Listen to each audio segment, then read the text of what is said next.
invocation by Director Clark. Heavenly Father, we thank you once again that we enter into your presence.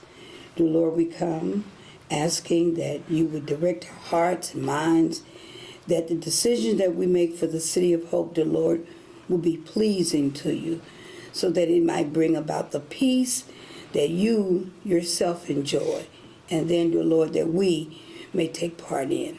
In Jesus' name we pray these prayers. Amen. Then we have the Pledge of Allegiance led by Director Ross. Join me in the pledge, please. I pledge allegiance to the flag of the United States of America and to the republic for which it stands, one nation, under God, indivisible, with liberty and justice for all.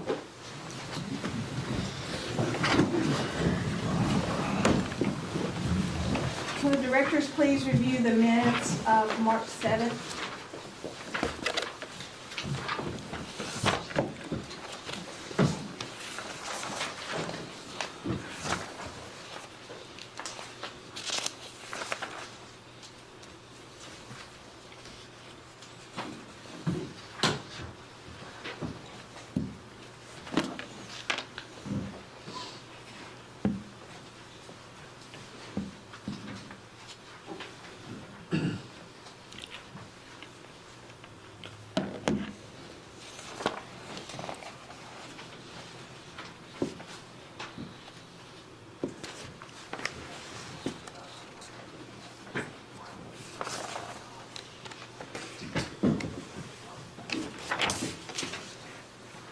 Make a motion to approve as presented. Second.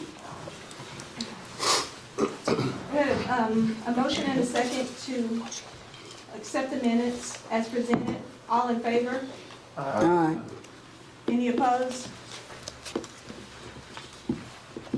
Motion carries. Okay, now we're going to move to going out of sequence. Item 9, soccer field and Kelly Field concession stand bids.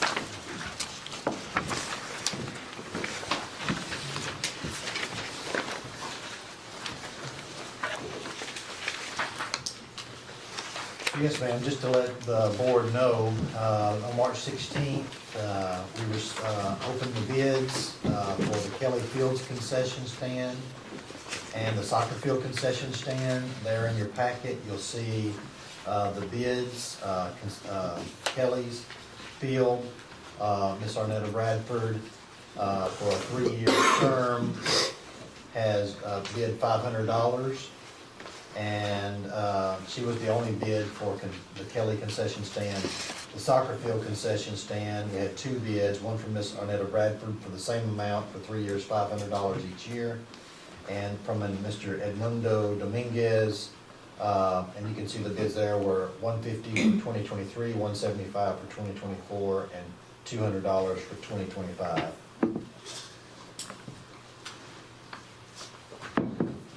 Assistant Mayor, may I speak on something? I'd like to table this matter until we look at the contract and maybe do some amendments to the contract before we make any commitments. That's a motion. Second. Okay. We have a motion to table the soccer field and Kelly Fields concession stand bids. There's been a motion and a second. All in favor? I'll call for question. Oh, I don't understand what the dilemma is. I want to make sure that the people that's bidding understands what the contracts actually said. With the past person that was in charge of the concession stand that had the last bid, there was a lot of questions of how it was left, and it was not taken care of properly. She wasn't at a lot of the meetings. I want to make sure before we do this that in the contract it addresses that they need to be at all events, everything in the contract to be correct. Okay. Do we have anybody to cover it until then?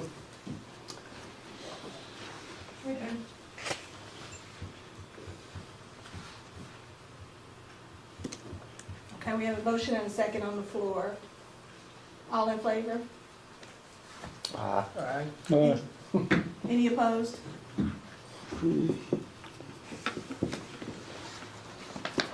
Motion passed. So this item is tabled until our next meeting. We do, and, excuse me, but as far, like I said, we need a copy of the contract itself, I guess, to view it, because I have no idea what's in the contract on it. So what exactly it does entail. That's what I wanted to say. Because I believe there was some Do you have one? issues with the, You've seen the contract? Okay. okay. There was issue with the McMaster's tournament where no one opened up the concession, or they didn't open the concession stand, we had to get somebody else, or? The lady backed out a week before the tournament, and so we last minute was scrambled and got the band boosters to cover that concession And stand. that was part of her contract, I'm assuming? That was, And so but she broke the yeah, but yeah, that's she why, had already got out of the contract before that. oh, okay. I just wanna make sure, but I'll need to see what's in that contract on that. Absolutely. Thank you. Now moving on to item 5, dumpsters near the hub at Pavilion Park. Okay, last meeting, it was brought up in the board meeting that we might want to consider reorienting the dumpsters near the hub at Pavilion Park. And we may want to build a decorative wall around it to make it look nice. I think the board had said, hey, we need to talk with Nathaniel and the businesses down there. I have spoken with Nathaniel, and if Nathaniel would come up to the podium, I think in short, I'll let Nathaniel speak to it, but I think in short, we do believe it's doable. We think there's enough room for the trucks. We estimate $3,000 to $4,000 probably to build a decorative wall of 5, 6, 6 to 800. 68. And that's with the metal, because whenever we build cinder block walls, if we don't put metal, so if the truck, we keep knocking the walls down, so we'd have to build some kind of hardened thing so it wouldn't knock the wall down. So anyway, I'll let Nathaniel address it more, who he spoke to, and I visited with Ashley Funger, Johnny? manager, Oh, Ashley Funger there, Danny Danny Putnam. Putnam. And Danny didn't have no problem with it from that standpoint, was moving the dumpsters back like they used to be back in the days. They was originally sitting in the alleyway I like thought that. so, yeah. And we just recently changed around, we ended up putting the hub there. And the other 2 dumpsters there is just for city use, which the business just put their trash in the dumpster, so you don't have to worry about going downtown to pick up their trash, even though the business is paying a sanitation fee, a small sanitation fee. I don't want y'all to think they're not paying a sanitation fee, they're definitely paying a sanitation fee from that standpoint. so there's really only one business that purchases a dumpster, That's and that is, Ashley Funger. and the other, it was put down there at the decision of the city, because it makes it easier for us to collect the trash garbage, so that was our choice to put those down there. And also, it helps us at Pavilion Park, if there's an event, we have extra capacity to cover things at Pavilion Park. Now, we did discuss, Nathaniel may talk a little bit about this, whether or not we needed 2, we had 2 extra ones, whether or not we need 2 or 1, but that's really a decision for Nathaniel and his crew, but I would probably recommend go down to, instead of 3, go down to 2, if we decide to build a wall.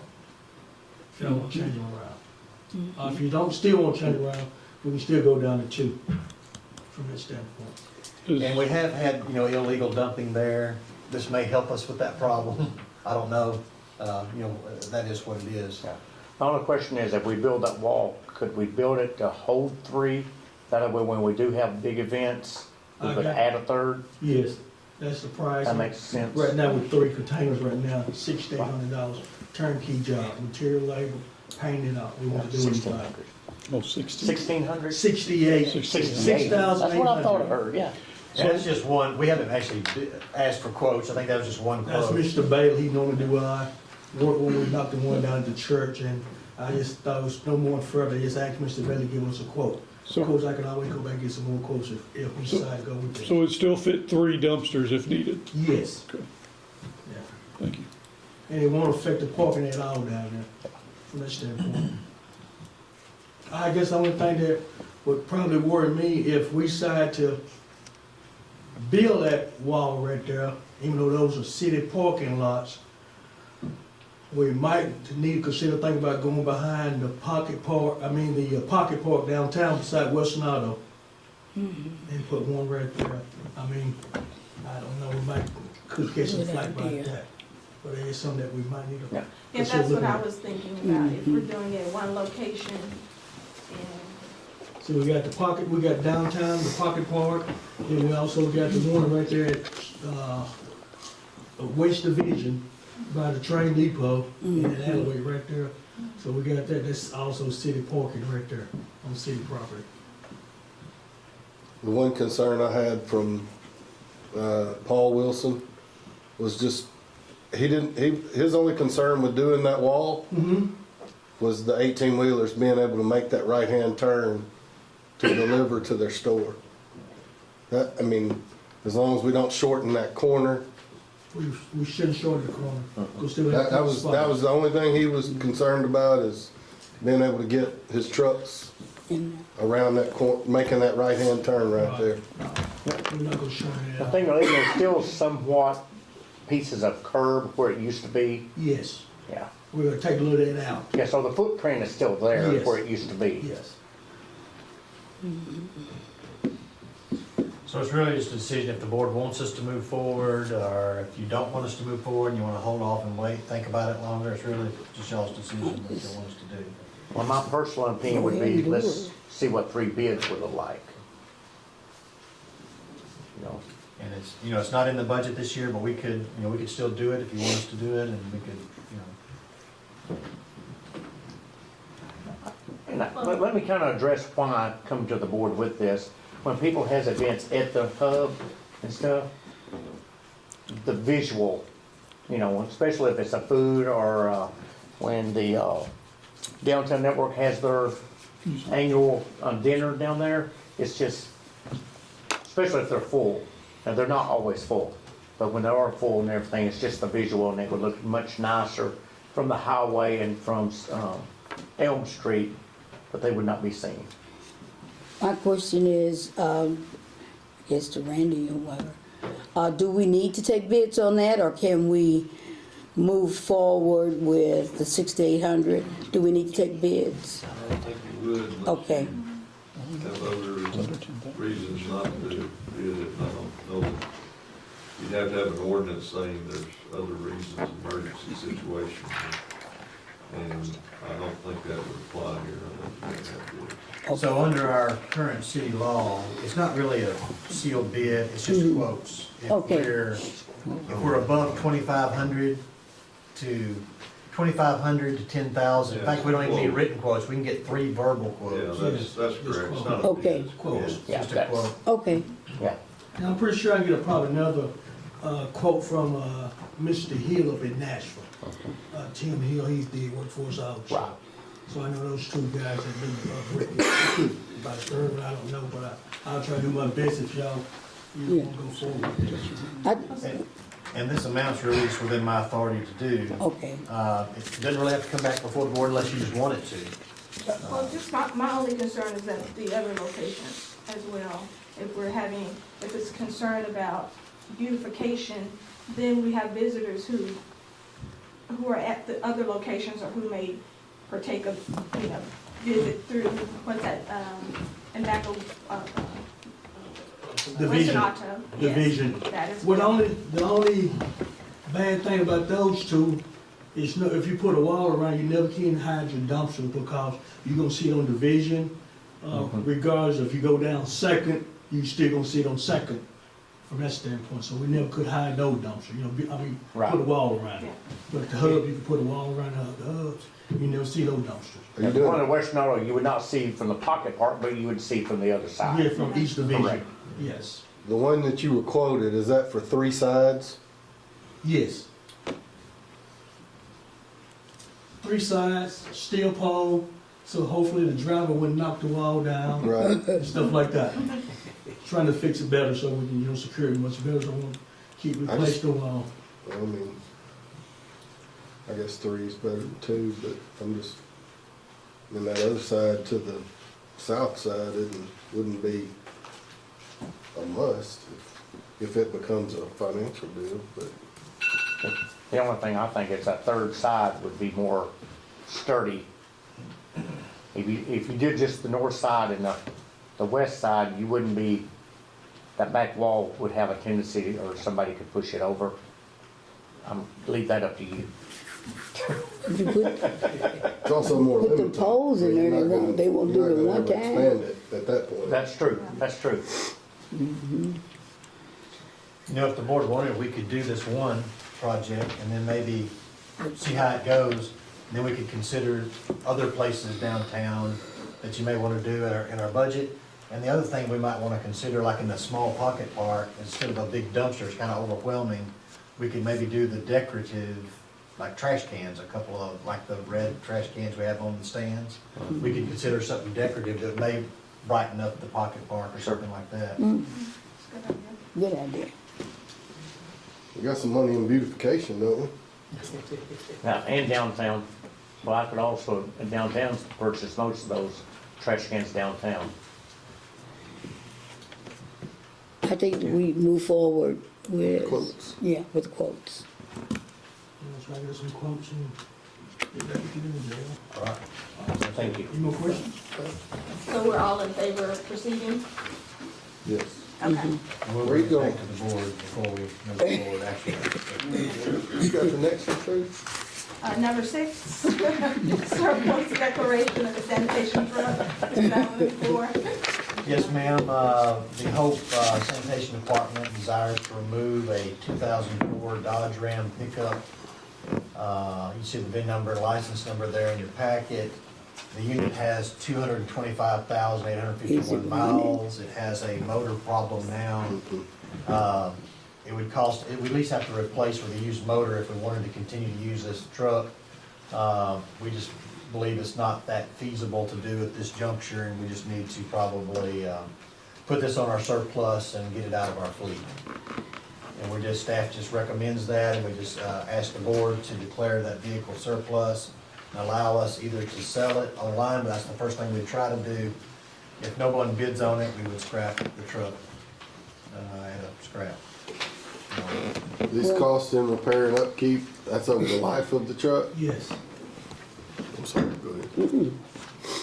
Just ready to do it. And that's what got put in the system. If something didn't get put in the system, this may be a little erroneous, from what we know. Is there a motion?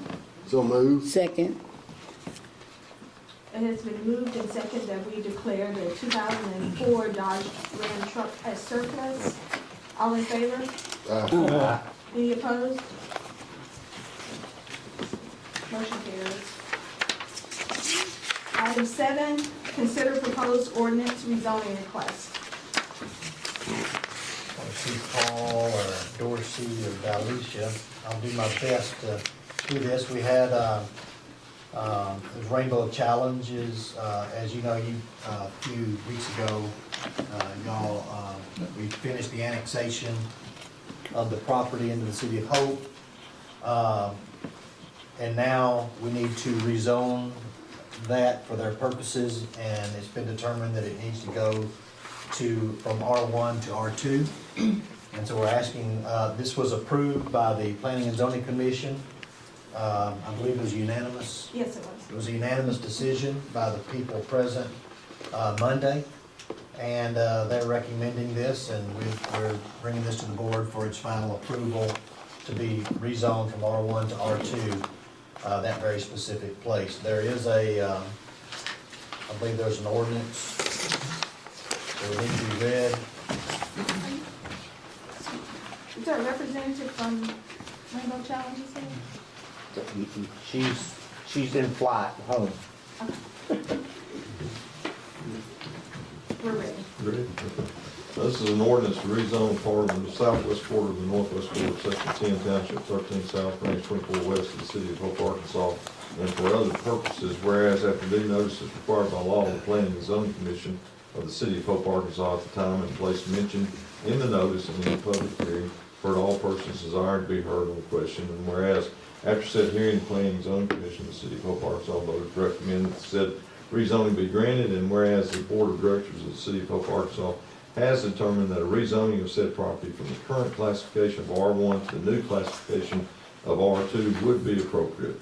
Now therefore be it ordained by the Board of Directors of the City of Hope, Arkansas, in Section 1, the following described real property in the City of Hope, Arkansas, to wit, a part of the southwest quarter of the northwest quarter of Section 10, Township 13 South, Range 24 West, Hempstead County, Arkansas, and being more particularly described as follows: commence at the southeast corner of the southwest quarter of the northwest quarter of Section 10, Township 13 South, Range 24 West, and run thence north 1 degree, 8 minutes, 22 seconds east, 601.59 feet, along the easterly boundary of the above said 40-acre tract to a point leaving the 40-acre tract, or 40 line, leaving the 40 line, run thence north 88 degrees, 51 minutes, 38 seconds west, 38.18 feet to a 3/8 inch rod found, this point being the point of beginning.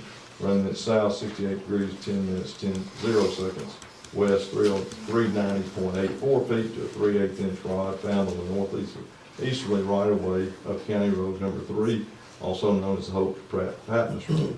Run this north 23 degrees, 36 minutes, 28 seconds west, 170.03 feet along said northeasterly right-of-way of County Road 3 to a 1/2 inch rod set. Leaving the road, run thence north 68 degrees, 5 minutes, 41 seconds east, 385 feet to, and then along an existing chain link fence to a point located in a 32-inch pine tree. Run then south 25 degrees, 33 seconds,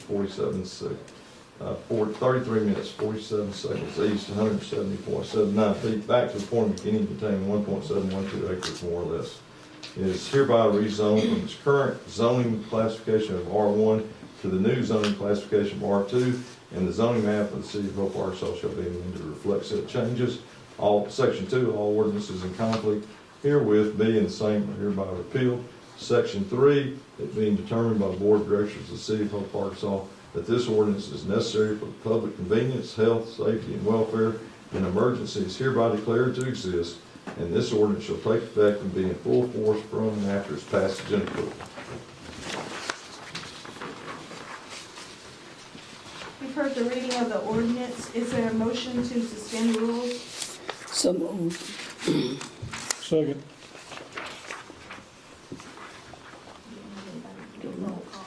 All in favor? Yeah. No, we gotta do roll Oh, call. I'm sorry. That's okay. Steve Montgomery, Aye. Mark Ross. Aye. Reginald Easter. Aye. Trevor Coffey, Aye. Linda Clark, Aye. Tiffany Talley. Aye. Okay, is there a motion to adopt the ordinance? So moved. Second. Never mind. Steve Montgomery, Aye. Mark Ross, Aye. Reginald Easter. Aye. Trevor Coffey, Aye. Linda Clark, Aye. Tiffany Talley. Aye. And there is an emergency clause. So moved. Second. Steve Montgomery, Aye. Mark Ross, Aye. Reginald Easter. Aye. Trevor Coffey, Aye. Linda Clark, Aye. Tiffany Talley. Aye.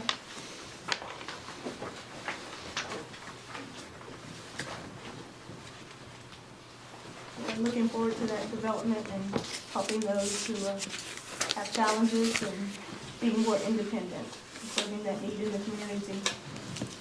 Okay. Okay, item 8, consider the Tourism Commission appointment of Juan Rivera. Yes, ma'am. I put in your packets, just to remind everybody how the tourism commissioners are appointed, and I hope you had time to read that. I'll just briefly summarize it. The Advertising and Tourist for our citizens, the Hope Advertising and Tourist Promotion Commission is comprised of 7 members. 4 of those members have to be the owners or the managers of businesses in the tourism industry operating inside the corporate limits of the City of Hope, Arkansas. And of those 4 members, not more than 2 may reside outside the corporate city limits of the City of Hope, but must still be within Hempstead County, Arkansas. And additionally, 3 of those 4 shall be the owners or the managers of a hotel, motel, or restaurant doing business within the corporate limits of the City of Hope, Arkansas. So out of the 7 members, 4 are these industry members that have to meet these requirements. And then out of the 7, you have 2 members that shall be members of the Board of Directors of the City of Hope. One of those members is the mayor of the City of Hope, and then the other one is another member of the board of the City of Hope. And that brings us up to 6. Then you have one more commissioner, and that member is appointed at large, and it states that one member shall be from the public at large, who shall reside within the corporate limits of the City of Hope, so they have to live within the City of Hope. And they may also be a member of the board. It's not required to be a member of the board, but they may also be a member of the board. And so that's how the commission is made up. At most, 3 members of our board could be sitting on that commission. 2 are required, and the at-large position may be a member or may not be a member. With all of that said, the way a person becomes a member of the commission, they are appointed by the mayor, and they are confirmed by the board of directors. And though Mr. Steele, Mayor Steele, is not present, he had me place this on the agenda tonight. He has appointed Juan Rivera to serve another term. That term is 4 years. And now it's up to the board to consider whether or not they'll confirm that appointment.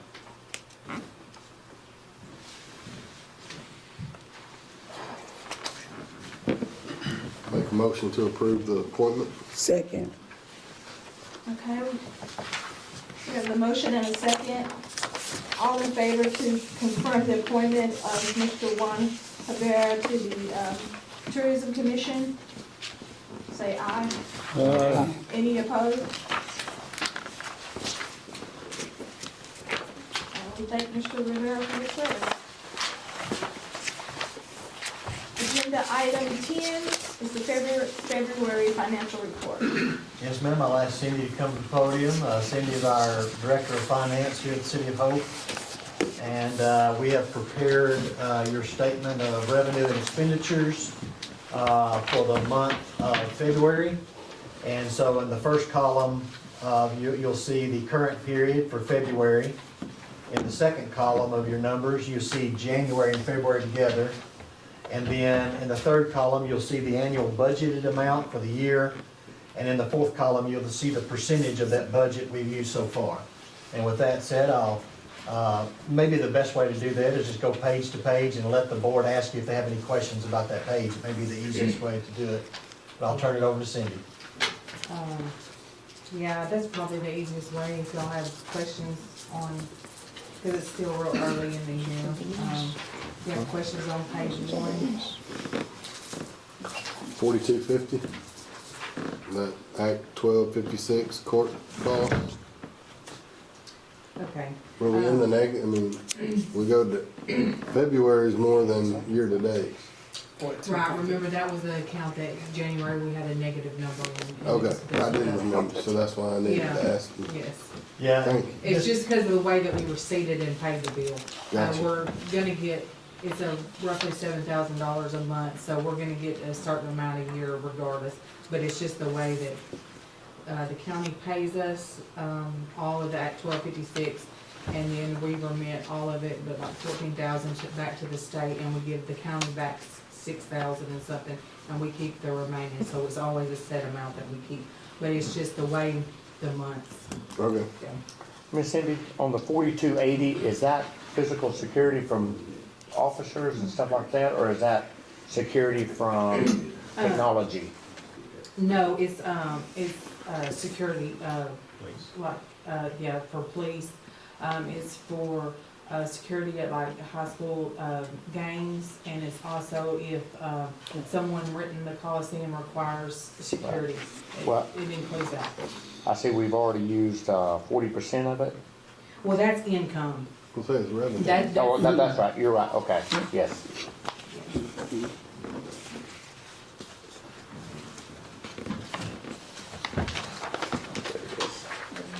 Page 2.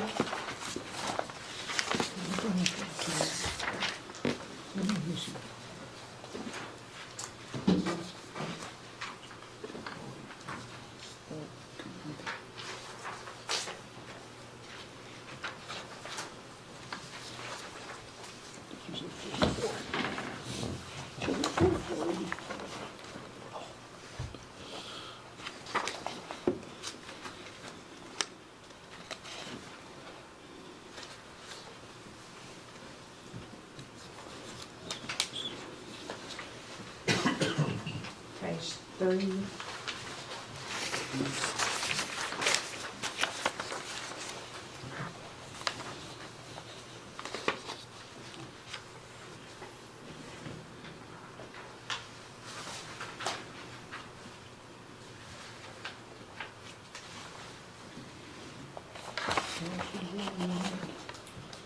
Hey, maybe one thing to note while y'all are looking there, if a particular line item is funded perfectly throughout the year, you should see a number in the percentage somewhere around 16.7. That would be that it perfectly flows out over time. I don't know what qualifies. So if you see something under 16.7, it's probably doing pretty good. If you see something over 16.7, you may ask, well, why is that the case? And it may just be a timing issue, that everything's paid up at once, something of that nature. But if it flowed out perfectly, when you get to salaries, it should be around 16.7, because that flows out perfectly over time.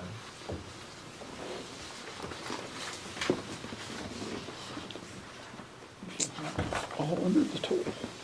Page 5. 50/50 advertising. 122%. In, Park and Rec, Mm-hmm. they did an ad in the Arkansas Democrat Gazette, and it was almost $500. And I think that ad was, Jeremy posted an ad for the Kelly Complex lots in the Arkansas Democrat Gazette, so. Okay.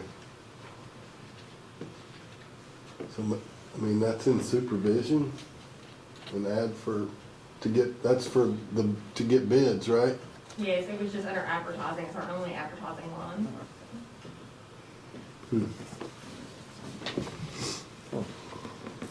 That would be more, well, a different line for me, but we can talk about that later.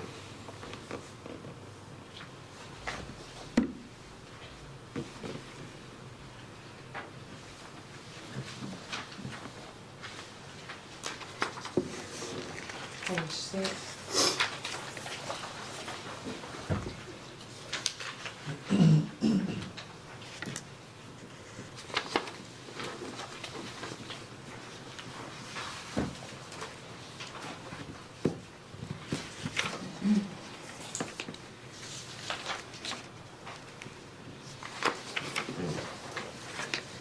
Page 7 is the sales tax fund. And I think if you look at that, if you do the numbers on the full amount received, I think we're somewhere around 17.8, so we're above our 16.7, which indicates to us, and plus we do look at it monthly, sales tax are trending well. They are percentages a little bit above previous months of last year, so right now we're trending in the right direction revenue-wise. Page 8 starts the capital outlay.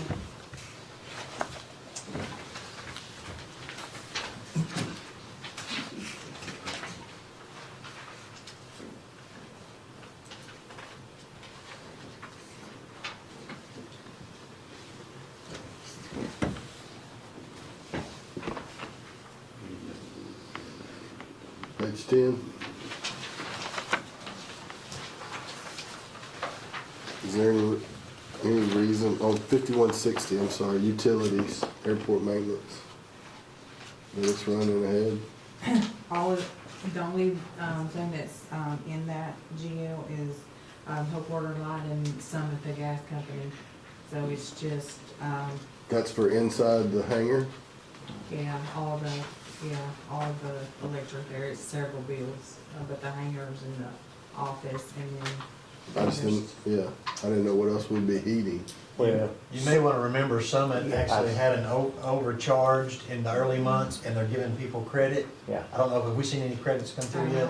But But I know a lot of the residences, they were overcharged, and a lot of people getting credits, so this may come down a little bit if that's our case.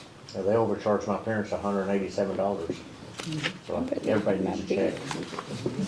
That's an amazing lawsuit. I think during the transition from, Energy to Summit, there was a problem with the algorithm, and it overcharged them. There was a lot of complaints to the Attorney General's office, and I think they ended up getting some of it worked out and resolved. Page 11. With the street fund.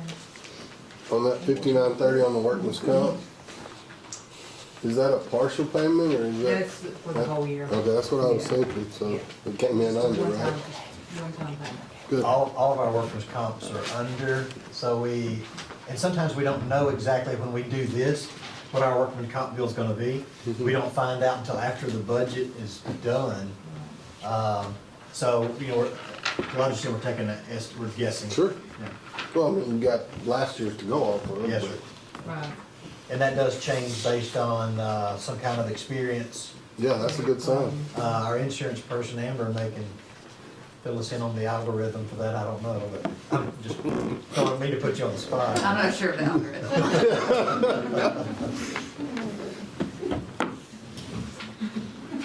Page 12, He's not starts in with sanitation fund.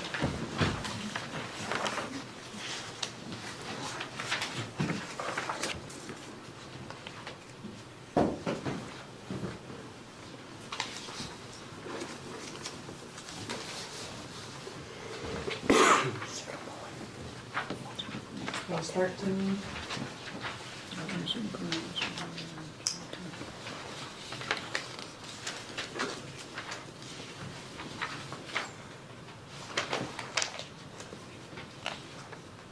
Page 14.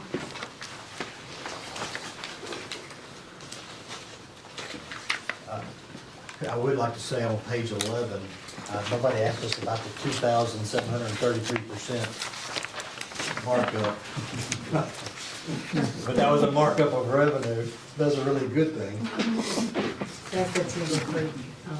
Sure, the Timber Creek money flow there. Oh, we got it. What was it? Timber Creek. Timber- Oh, we got it. Oh, yeah. Page 14.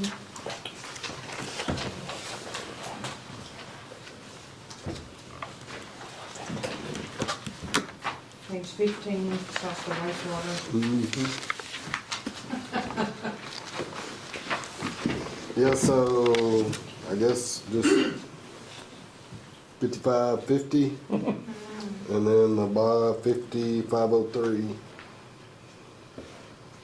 Okay, the lift station maintenance, the 5550, the $10,000, that was, Bubble and Bain, they had an emergency repair at the Pleasant Ridge Apartments, with the main sewer line, and they did not have the heavy equipment that they needed to repair that, so $9,195 is from, T-Bone. And that was an emergency repair that I authorized, and it was very deep, and we couldn't do that. We didn't have enough to go down that deep, and we needed help and support, and we also needed more protection once we dig the trench that deep to get a man down in that trench. So historically, talking with staff, this is what they've typically done in this situation. We use a local, and it's done under emergency authority because it's a problem, immediate problem that needs to be addressed. And I authorized that to get that going. It was to that apartment complex. Was it to that apartment complex? Yeah, by neighbors. Yeah. By neighbors. Mm-hmm. And then, did you say, 5503. 5503? That is that bladder repair that was damaged in the ice in 2021. We're getting insurance back on that? Okay, we got, in 2021, we got $81,784.10 from the insurance. And then we just received in March, $69,680.84. So if you add all that up, we're just out the $10,000, which is the deductible. Okay. But it's, that, the 69 will show up as income this year, but the Right. 80-something has already showed up as revenue in 21. So it'll look a little better. Gotcha. We were worried if we were gonna get that 61,000, came in what, 2 days ago? Yeah, just a few days ago, and We were actually, they worked, recently worked well with us. I think they have a 2-year rule that you gotta get all this stuff in and done within 2 years or they may not pay. We were beyond the 2 years, but we were able to show that it was, a lot of that was inventory problems because of the pandemic, and they worked with us and they just worked right along with us real nice and paid us. But we were worried, we would have come to you with a lot worse information than that's not the case. And then the last page 17 is just the ARPA funds, Hey, which, can you go back to 16 for just a second? yes, I was just checking on that debt service. that's the bond payments. And,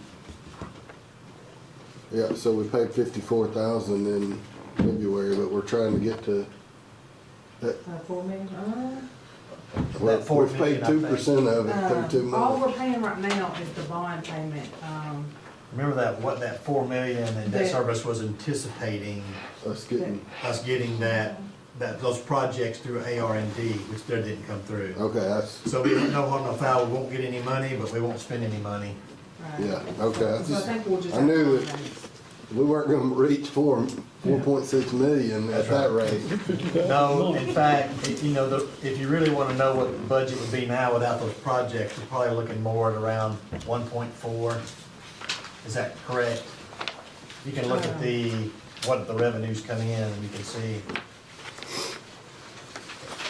1.440 are the revenues, but see, we anticipated 3,985 in grants, and that, we didn't get them.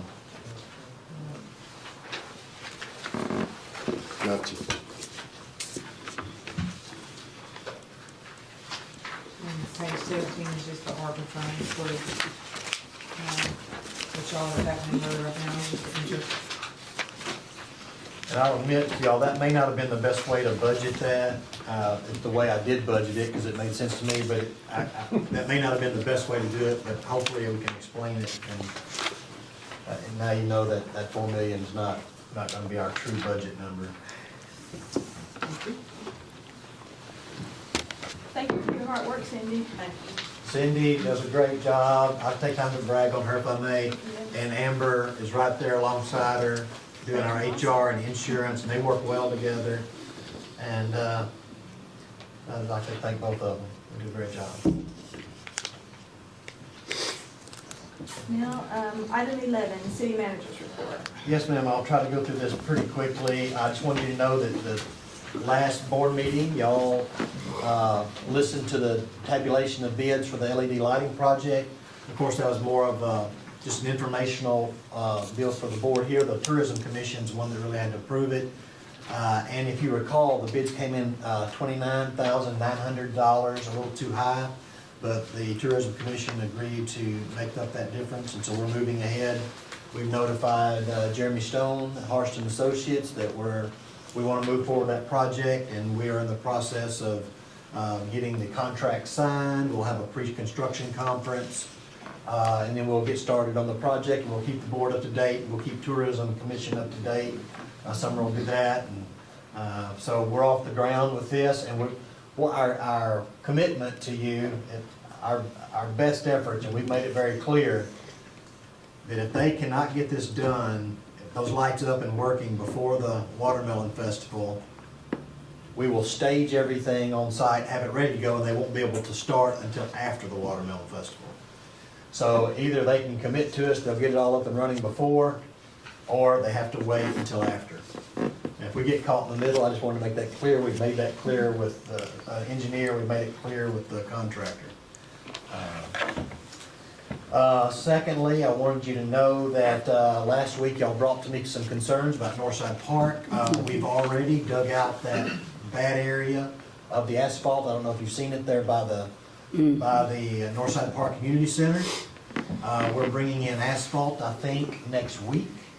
So we're gonna be asphalting that street in front of the park. So while we're doing that, we're going to re-asphalt that bad area and try to shore that up and hopefully get that better.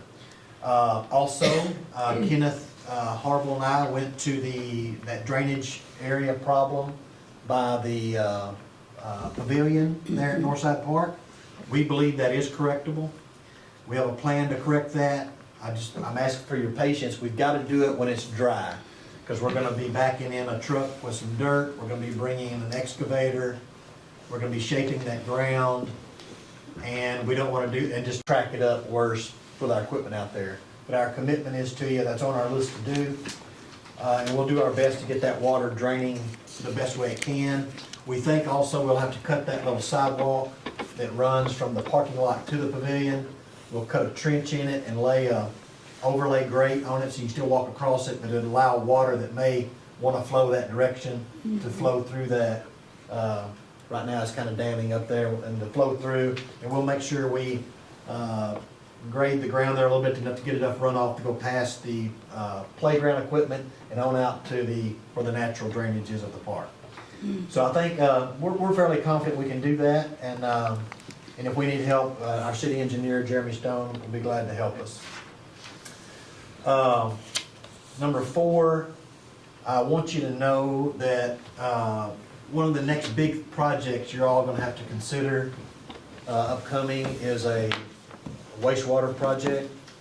And we're gonna have to review our wastewater rates. Under our ordinance, the board is supposed to review the wastewater rates annually. And I was gonna have you do that today, but we had so much other stuff to get on the agenda, that was gonna be quite time consuming, so it'll probably be the next agenda that I actually bring to you. The ordinance that deals with our wastewater rates, and we'll explain that, help you see it, and maybe we'll all understand it, because we need to think about 2024, 2025, doing a big bond project for our wastewater treatment plants. Typically, what we've done in the past is about 10 million.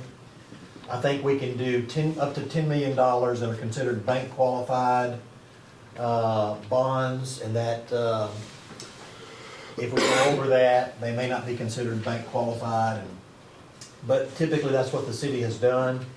About $10 million, but of course, anytime you borrow money, you gotta pay the money back. Our current rate structure will not pay that kind of bond back, and we'll have to consider what you wanna do on that rate structure and what we need to do. I'm gonna ask Glenn Spears, so we may start there, just talking about our ordinance to get you up to speed on how the rate structure works now.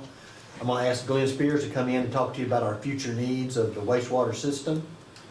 And then we can decide, based on those needs and what the bond is, if you want us to do an analysis of what that rate structure may need to look at, like we've done from before, we can do that analysis.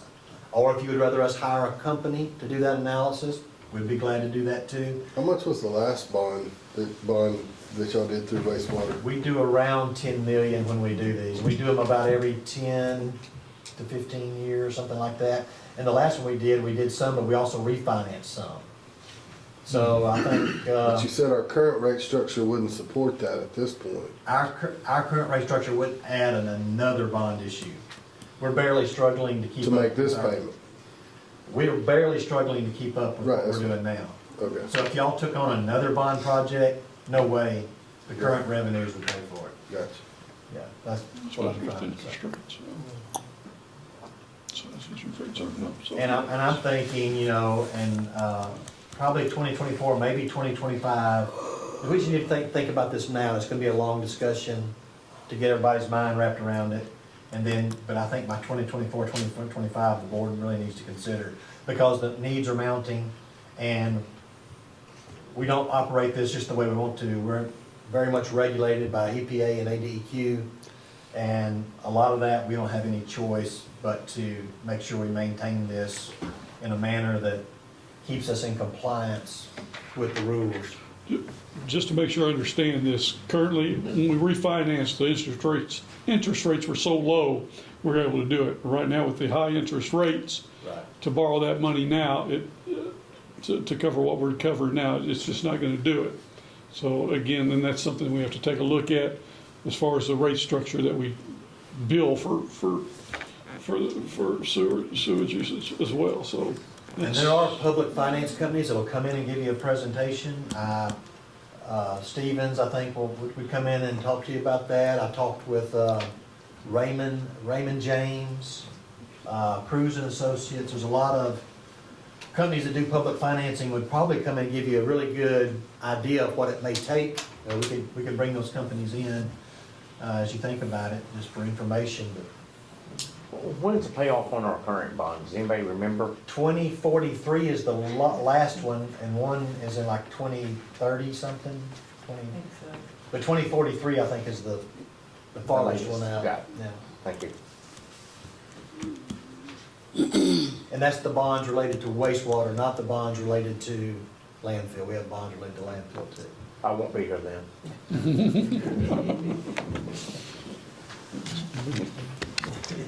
All right, if there's no more than that, I wanted to tell you, I did speak with Mr. Mike Sandifer this past week, and Steve Harris, and there's some exciting things probably happening in Kirby Square Shopping Center. I think he's excited. I think he's got some tenants ready to come in.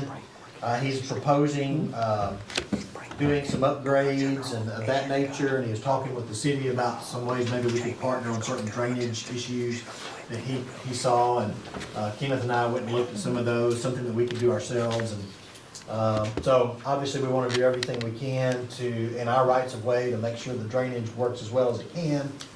If it takes a considerable amount of money, obviously we'll have to bring that to the board and talk about how we're gonna pay for something, but I think most of these things we can probably work with, we'll certainly try, and we'll come to the board if it gets beyond our capabilities or we need to do something different. A little bit of bad news I want to share with the board, and I just want the board to know that our accounting staff and our insurance staff caught a mistake that we've been making with one employee. And it's been happening for quite some time. So when you hire a part-time employee, sometimes you may think, well, you don't have to pay the retirement, you don't have to pay this or that. Well, the rule in Arkansas, and we're part of the Arkansas Public Employee Retirement System, is if any employee works more than 80 hours a month, then they have to be a part of the retirement system that you have for all your employees. Now, I don't know if that's true, if they hit 81 hours one month, but every other month is 50, that probably wouldn't be a big deal. But if they're consistently doing that, it's obviously they're qualified to be in the retirement system. So what's happened with one of our employees, Margaret Smith, she used to work for the police department as a crossing guard. Back when she worked as a crossing guard, she didn't work 80 hours a month. And so there was no APERS retirement for her under the statutory rules. She just earned her part-time money and made extra money and lived the way she wanted to live. After that went away, she joined the Park Service in 2007. And since that time, she's worked more than 80 hours a month. This came to our attention probably, 6-7 months ago, or at some point it came to our attention.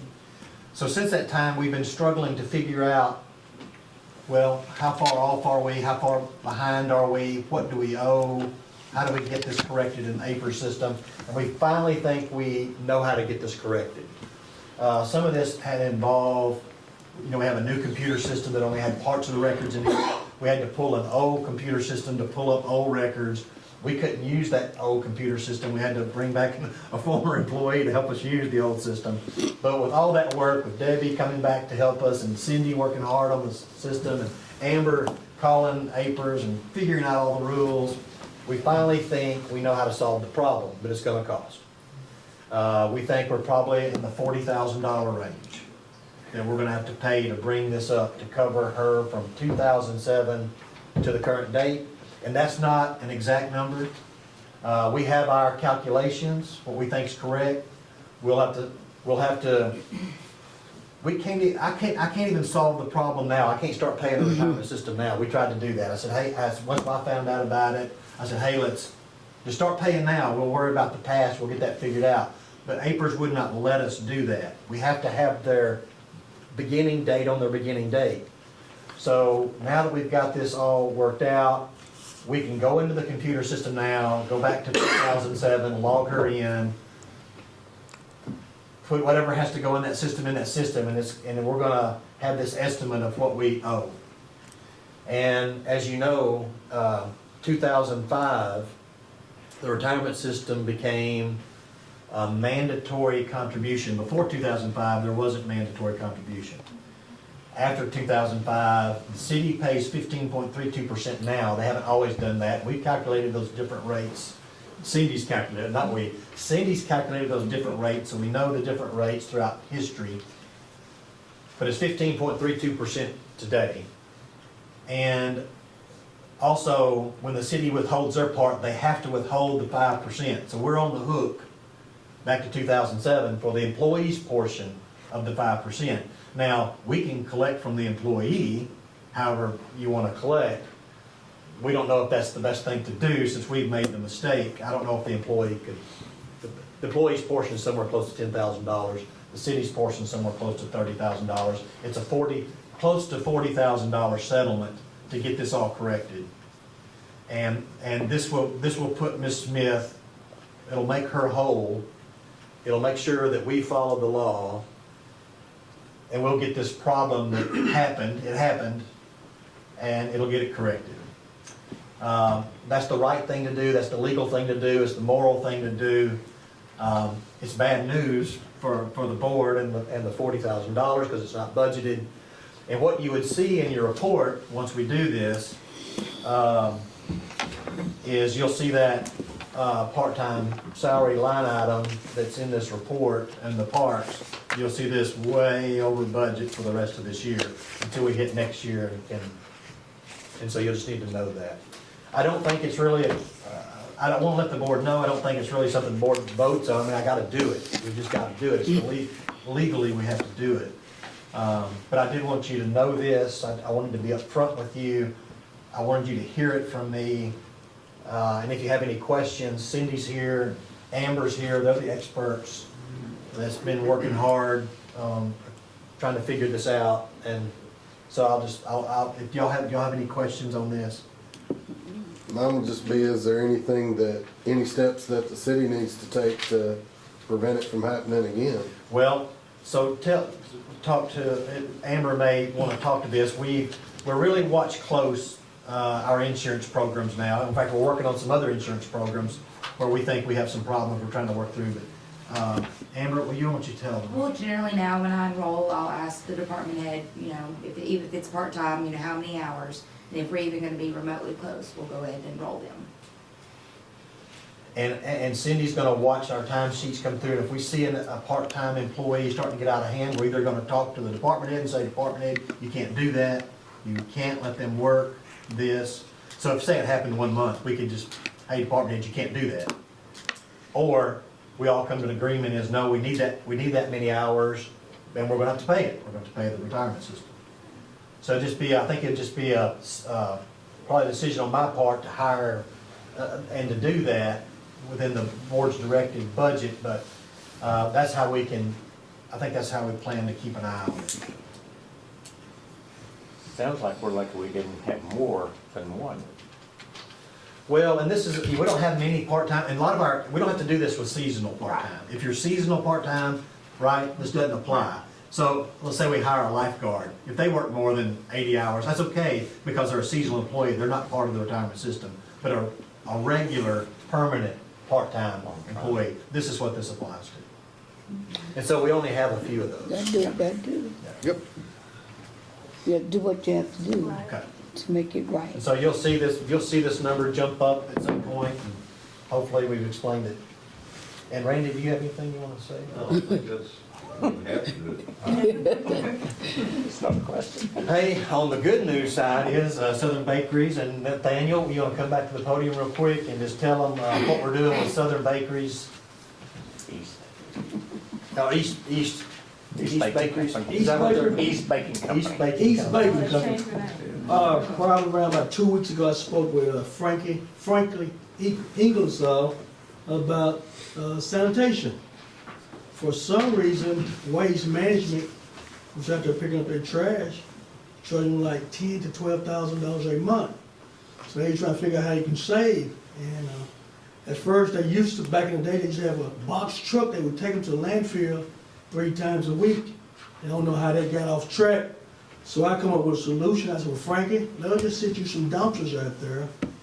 We sit 5 dumpsters. We're gonna pick them up 6 days a week. And we're gonna get some revenue like $2,100 a month plus tax. Where they were just regularly paying $150 for sanitation fees, but now it's $2,100 a month for sanitation fee.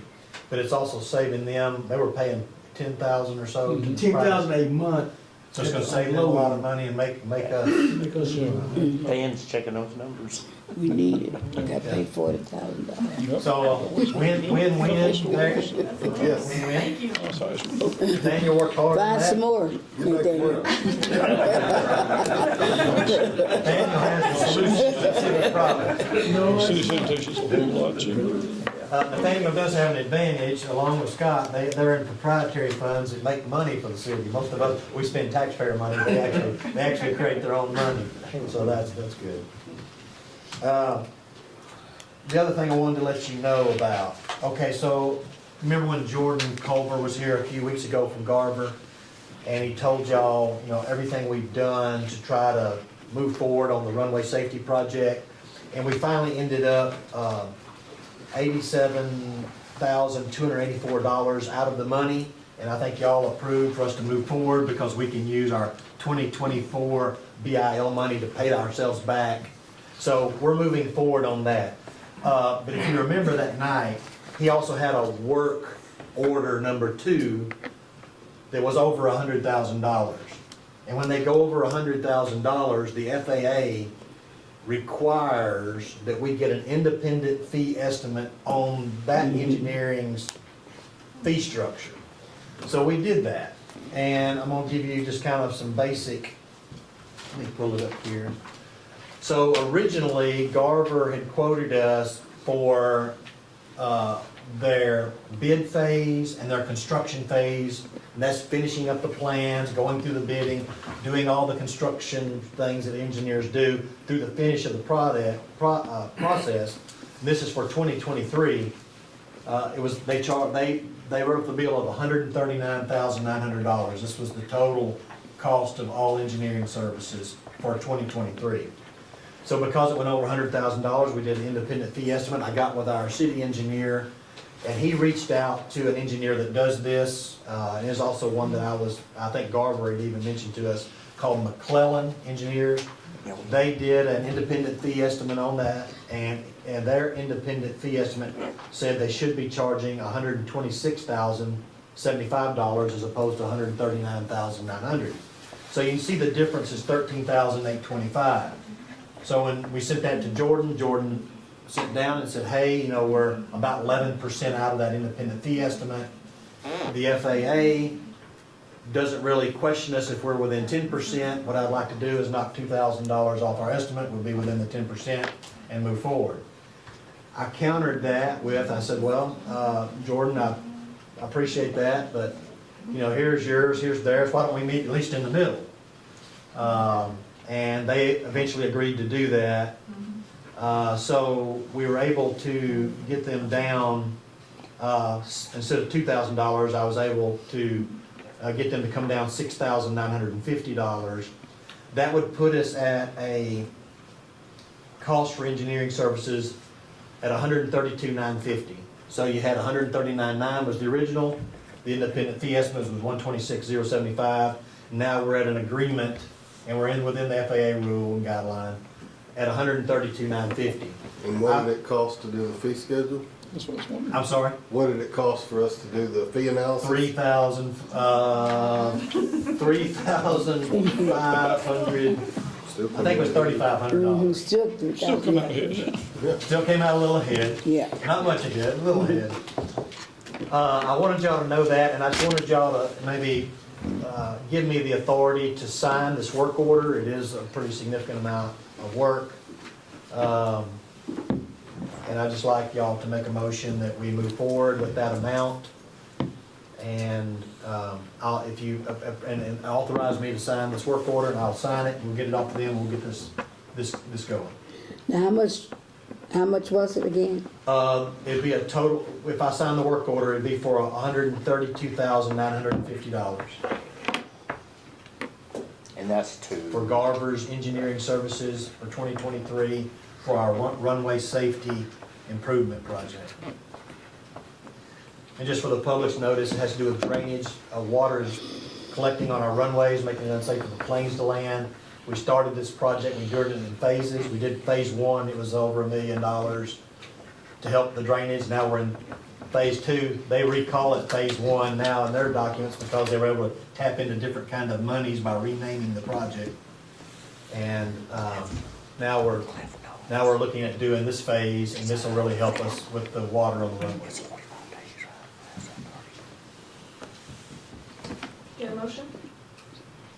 So moved. Second. Let's repeat what the motion is for. Okay, we have a motion and a second to move forward with to sign the contract for Garver Engineering Services for the 2023 runway safety improvement in the amount of $132,950. All in favor? Any opposed? Okay. I also just one more thing I wanted to bring up, has to do with the Hope Housing Authority. So, you know, I've talked to y'all before about, you know, Mr. Cliff Knowles had resigned his position. When I was notified, I had estimated from the time I was notified, they had until March 27th to make an appointment and bring to this board for confirmation. So that's about to run out. I met with a citizen today, and actually that, you know, it's probably the time has already expired from the date he actually wrote his resignation letter. yeah, January 17th. So I think it is, it's expired now, but still the mayor needs to make an appointment and bring it to this board, and the mayor's not here today to do that. I think we probably need to try to do that at the next board meeting, and I'll get that on the agenda. And I'll talk to the mayor about maybe an appointment. Now, there's no time frame that the mayor has to bring this recommendation to you. I mean, it may take him a while to figure something out, but at some point, we need to try to solve this situation. JR, I would like for you, when you talk to him, see if we can just go ahead and do an emergency. There's a lot of situations going on, and I think we need to see if he will call a special meeting instead of waiting until our next board meeting. I can do that, and also it may take him some time to talk to people and come up with some appointment to bring before you. But I'll bring that to his attention, sure will. I don't know all the details. That's it for me, Madam Vice Mayor. Are there any other questions for City Manager Wilson? Okay, now, I will say one thing, we talked about how many lights, and we discussed the extra poles and everything downtown when we was gonna add the electrical outlets, and JR did find out for us, and it's 32 additional poles. That's gonna be, electrical, I think you was on Zoom when we did that the last time. I think it was a change order that we did for the electrical plugs on all the new lights. And actually, I hadn't got the change order itself yet, but I did talk to you about it, and that's what we've conveyed to the engineer. So I'm just waiting on the engineer to get that to me, yeah. And that's 32 light posts, if JR didn't miscount one of those stars on the drawings, or misinterpret the drawing. and now citizens' requests, do we have any? I have one. Okay, if you come to the podium and state your name. Okay.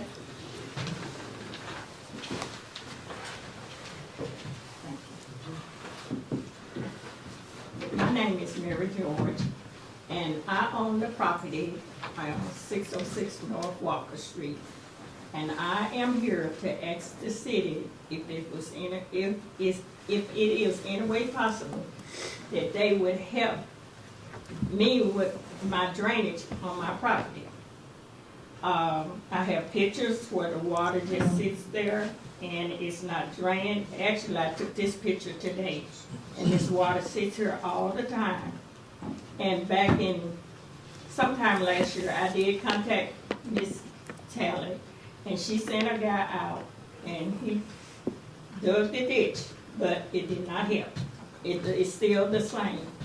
And I wanna know if the city could do anything about it. And the curb, when I bought the property in '78, the city came out and dug the ditches out, put a curb, and they concrete my drive. The drive is broken, and I'm afraid my tenants may collapse going over it, because, I mean, it's all broke up, and the water just sits there in the ditch in front of my house. And it's not a proper drainage. And I live up the hill, down here, and the water just comes down there and sits there. And like I said, I have pictures here showing. If the board would allow me, I'm not aware of this, what I'd like to do is I'll get did you say your last name is George? George. I get Miss George's phone number, I'll go visit with her, and I'll take our street department superintendent with me. We'll come talk, we'll look at the problem. I'll get a better understanding of what she's talking about. If we can solve your problem legally, we'll do that. Okay. If we see it's some legal problems or maybe things we gotta discuss, I can come back and share that, but maybe we can resolve this without Okay. having to involve the board. What's your phone number? If you wanna say it on the, That's fine, Okay. 870 okay, 665 okay. 6630. 6630. I'll call you tomorrow. We'll set up a time to meet at your convenience. Tomorrow I will be in Texarkana. Okay. Well, I'll just call you and we can set up a time to meet any day you want to. We'll just figure out something, Okay. okay? All right. All right. We'll make it work around your schedule. All right, well, thank you. Yes, ma'am. Thank you. Doing good. I have something, if you don't mind. A very good friend of mine is retiring with, 30-plus years of service from the city of Hope. Friday at 2 o'clock, Dana Rothwell. If any of you want to come by and have a piece of cake with us, we would love for you to do that. She's It's been a great, right here. yeah, right here. She's been a great employee. What time did you say? 2. 2. I'll forget.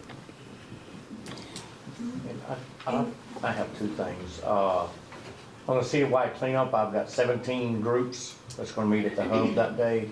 So that's probably gonna be over 100 people. And I was gonna ask you if you could still do the same you did last year, help us with trash bags. And also, I think we need to leave County Judge Jerry Crane in our prayers and his family And the funeral is tomorrow. tomorrow at 2 I believe so. at the church. At the church. Yeah, at the The church. meeting Third place. The meeting place in Perrytown. Is there anything else? If not, I'm gonna do a done.